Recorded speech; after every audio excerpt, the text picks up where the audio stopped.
Hello guys, আসসালামু আলাইকুম। কি অবস্থা, সবার কেমন আছেন? আশা করি সবাই ভালো আছেন। তো welcome back to my new video. তো আজকের ভিডিওতে আমি আপনাদের দেখাবো যে আমাদের মাঠে কি অবস্থা। টানা 2 দিন বৃষ্টি হওয়ার কারণে কিন্তু মাঠের দিকে যাইতে পারছিলাম না।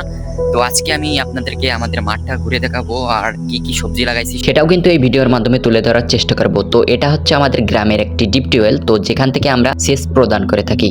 তো গাইস, তো দেখতে দেখতে আমরা কিন্তু চলে আসছি আমাদের মাঠে। আর এই যে দেখতে পাচ্ছেন আমাদের মাঠ। তো আমাদের যে গাছগুলো আছে সেই গাছগুলো কিন্তু ভালো হয় নাই, কি আমাদের গাছগুলো না, মাঠের প্রায় প্রত্যেকটা জমিতে গাছগুলো এই যে এরকম হয়েছে। তো আমাদের চারপাশের যে জমিগুলো আপনাদেরকে যদি ঘোরাই দেখায়, তো দেখতে পাচ্ছেন এই গাছগুলো কিন্তু অনেকটাই অধিকাংশ জমি কিন্তু এই রকম ভাবে ভাইরাসের কারণে গাছগুলো নষ্ট হয়ে গেছে। তো আমাদের কিন্তু অন্য সাইডে কোনো ইনকাম নাই, আমাদের কিন্তু এই যে কৃষিকাজ, এই কৃষিকাজের থেকেই কিন্তু আমাদের সংসার চালানো এবং সমস্ত টোটালি যত খরচ আছে আমাদের কিন্তু এই চাষবাস থেকেই কিন্তু সেটা করতে হয়। আর সেটিতে যদি ফেভার না করে তাহলে কিন্তু বড় একটা সমস্যার মধ্যে পড়তে হয়। কৃষক মানে সকাল থেকে সন্ধ্যা পর্যন্ত কাজ করা, রোদ বৃষ্টি ঝড় যাই আসুক। সো গাইস, তো এটা হচ্ছে আমাদের ক্ষীর ক্ষেত। আর ক্ষীর গাছগুলো দেখতে পাচ্ছেন কতটা সুন্দর হয়েছে। ক্ষীর গাছগুলো সবেমাত্র টালে উঠছে আর কিছু কিছু গাছে দেখতে পাচ্ছেন জালি আসছে।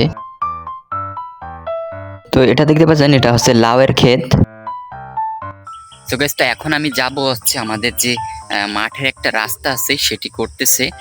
তো সেই রাস্তা দিয়ে কিন্তু আমাদের যত সবজি এবং আমাদের যে ধানের সিজনে যে ধানটা হয় সেই ধানটা কিন্তু ওঠানো হয়। তো এখন আমি আপনাদের দেখাবো রাস্তাটা কিন্তু প্রায়, তো রাস্তার কাজ কিন্তু প্রায় সম্পূর্ণ হয়ে গেছে আর অল্প একটু বাকি আছে।